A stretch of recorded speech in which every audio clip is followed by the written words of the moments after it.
po jako akawuwo. Ndabye nga waliwo embeera y'obutawangana kitiibwa. Bassentebe b'ebyalo ebikola divisioni y'e Kawempe basabye abakulembeze mu divisioni eno okubayita batuule mu nsonga zaabwe ezibabobya emitwe n'okutuuka okutabula enkulaakulana mu byobufuzi byabwe. Meya ne Tawuni Clerk baatuyise wano bajje batunnyonnyole ekigenda mu maaso nga bachairperson kubanga ffe ku byalo ffe tubali tutambula ngaba mmere kukola ki tuze wano meya tunnyonnyodde n'embeera ebaddewo ey'obulimba ebadde wano mu kanso nga bakansala bye bakola.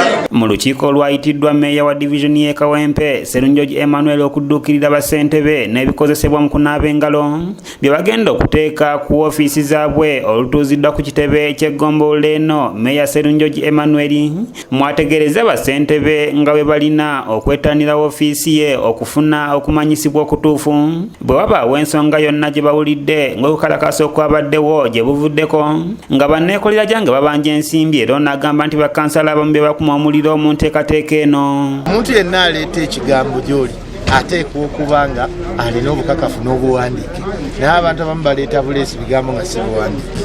Ebyo byonna bye twagala okubasomesa bagabe bakansala ate bwe baba nga waliwo ensonga yonna eri ku division kansala buvunaanyizibwa bwe okugimalira wano mu division. Ndabye nga waliwo embeera y'obutawangana kitiibwa wakati wa meeya ne sipiika.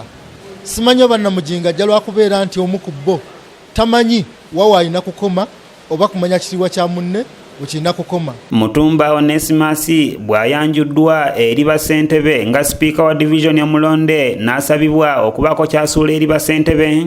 Atandikidde mu kwanukula meeya n'ategeeza nga meeya bwe yandisoose okuyita bakansala n'abategeeza okwemulugunya kw'alina ekintu ekitanudde bassentebe ne bava mu mbeera. Politics corona season tetulimu kuba COVID-19 ekiddemu ebintu ekiddemu ebyobufuzi so ekiseera kino si byabufuzi twaliwo tutunula ki ekituyamba tulwanyisa tutya obulwadde biki bye tufunye ebigero tuyamba mu kulwanyisa obulwadde. Olukiiko lukyankalanya eddakiika eziwerako nga bassentebe bategeeza nga bwe balina ebibanyiga mu byalo byabwe wabula kibasukkako nga gye basuubira okuddukira ate abakulembeze abamu baleeta ebyobufuzi mu nkulaakulana. Ekyo kikulaga obunafu bwabwe bazzi babeerako tosobola kukyala wa muntu n'otuuka ne balwana ne bagaa nti gwe bataasa ayibiryo bataasa n'oba waakaliwo Tawuni Clerk akole ki akatuwe kubanga tegeeza bulungi nti Tawuni Clerk yakawuntinga ofisa waaki era buli kimu ekijja ku division Tawuni Clerk yakikola ki yakawuntingira.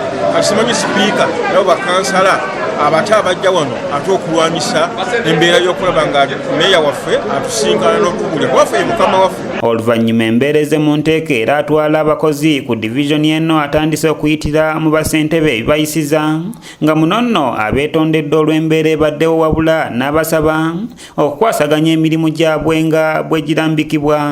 Nga buli omu akoonagana ne munne nga muganye okukkaanya muyinayo abasajja abalinga ffe abalala tukyalina nviri ku mutwe abalala tumulisizza mutuyitanga ne tubatuulamu ne mukkaanya okusinga betubeera wano n'abali eri ne balengera kiki ekiri wa Tawuni Clerk ne meeya tevu litumbiira bannange ekyo nkisabye.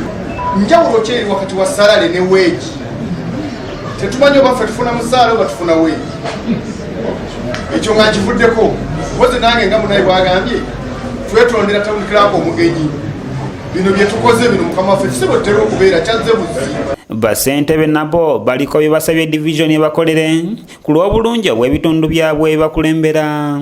Funayo ennaku ssebo ozitubwe buli ero sogiweyo olunaku olwo ogirambuleko olaba obuzibu bwe tulina. Buli ero si ennaku nnyingi tutalina emyaka ku nsinga 10.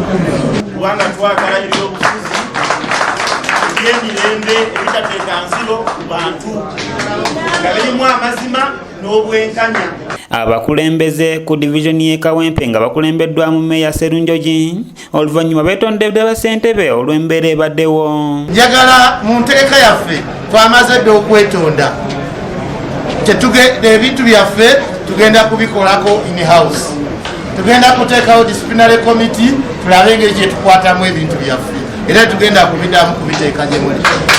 Naye mbasaba mukkirize olukiiko lwo lukkirize sipiika ayogereko gye luli nga tetugenda kwogera ku bigambo biri ebirala. Njagala njogereko nammwe ekyewunyisa mwenna abali wano nina ennamba zammwe zisimu naye mbadde sikolanga ki sibalabako mwenna sirina nnamba y'omu gwe sirina wano. Oluvannyuma okugaba ebintu kugenze mu maaso nga muno mubadde mu baketi sabbuuni wamu n'ebintu ebirala. naye olwokuba nti meya aliko okulaba okwaffe bo bakansa bagadde kumuwanyisa nga bukyali nga beeyambisisa kya COVID-19. Kanyike Kevin yakusakidde eggulire lino okulwa ABS Television. okulaba nti bamusigula